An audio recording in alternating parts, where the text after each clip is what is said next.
First, bit of wild weather, not just what happened in Sydney. In fact, as we speak, about 20,000 homes in and around the southeast of Queensland currently in a world of pain with actually no power whatsoever. The Courier Mail's front page referring to what was a tornado or something similar to it. Now, obviously, that's people's descriptions of it, not an official readout from the Weather Bureau.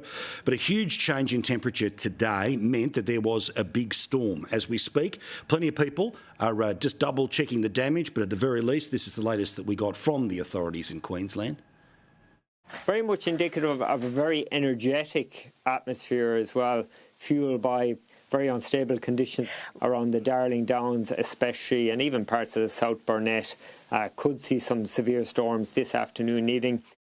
I mentioned it when we were on the air last night, but what about that storm in Sydney? If you happen to live through it, like millions of people did, you know how frightening it was. For everyone else, you can have a look at the pictures. Lightning strikes, one of 73,000 that took place in and around New South Wales, as that storm was rolling its way from west to east. As I told you, a person has died as a result of a tree falling on their car in Cowra.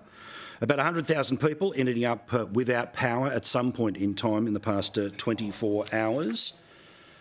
But I want you to see again, that's 73,000 lightning strikes. This was, I think, from the Weather Zone people, and it was up on the Herald's website, but worth showing you.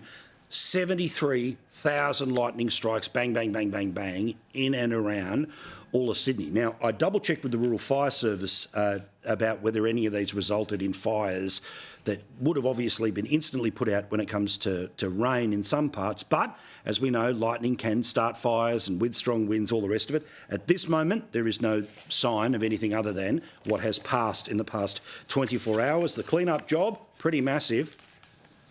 Here in Beecroft, the rain has still been bucketing down this morning. SES crews hard at work, working to clear one of more than 2,200 jobs that have been called in across the state. So, summer, you may say, but what specifically this summer is causing what happens? The joy of this network is that we've got a weather channel who can tell us. That rainfall is just going to continue thanks to that low pressure system offshore, and we will continue to see those storms throughout Friday, Saturday, and even into Sunday. But something is really fascinating at times like this. As always, we admire the professional people that are involved in the emergency services in every part of this country. But I also admire the many thousands more who are part of our response to storms big and small, to fires big and small, to car accidents, to all sorts of things. The volunteers who work for the State Emergency Services or the Rural Fire Service or the Country Fire Authority, whatever the version is in your particular state. Now, these people, on top of their normal life, where they've got their families and they've got their jobs and they've got everything else, in the middle of the night, phone goes off, bang, they jump, they go too. No financial return. It is only when there are extreme events, and this happens every few years, where an awful lot goes on for an awful lot of days, and sadly a lot of people lose their lives, that there's some sort of parade in the street or major thank you. But I want to be very clear that we thank every day the people who volunteer their time or work professionally to go towards people in a time of need. Now, these are all statements of fact, all obvious things to mention, all things that we know, and there's a very good chunk that quite a few people watching us right now, either currently or at some point in their life, know somebody or were the somebody who has been doing the volunteering, working the hoses, working the chainsaws, all the rest of it. But there are other people in the media who seemingly forget about this volunteer spirit. Now, there's a lefty who writes in the Turnbull Times, otherwise known as The Guardian, and she has moved to a regional area, and apparently there was a little bit of a spot fire, and it caused quite a panic where she lives. I'm glad the fire is out, everyone's okay, this is not a na-na about that. But it's what she wrote about this experience of a community coming to her aid that kind of made me think, what world do you live in, mate? She says that after the fire had been there, all these people sort of came out of the woodwork. So many people materialised as if by matter transporter. sort of like being beamed in Star Trek style. They arrived in their utes on the back of trucks. They seemed to appear out of the scrub. I really don't know how. They worked spraying water on the flames and wedge-tail eagles rose above the paddocks to pick off the wildlife fleeing from the melee. That's how it went hour after hour. They came and went from the road, working with chainsaws, in bulldozers, on fire trucks, in their own utes, the volunteers, and a whole collection of people who had obviously focused in and around the paddock where it was all taking place. How's this a surprise to anyone? How is this a surprise to anyone whose job it is, in part, to comment on regional Australia? This is what happens. This is what has forever happened in Australia. Now, while many publications want to talk about what the cause of the intensity is or how things can be done to potentially avoid those intensities, the reality is that as long as there has been humans in Australia, they have gathered together to try to manage the land. Of most recent years, when our tools have got better and our capacity to get to a fire faster, as soon as you see smoke in a regional area, if you're safe, if your property's safe, you head to the place where it is because you can help put it out. Because you don't want anyone to go through the travesty that is a fire. But again, I get back to this worldview of this person writing for The Guardian who, very florid writer, I'm sure is a lovely person and I'm glad that they're okay? But what about this bit?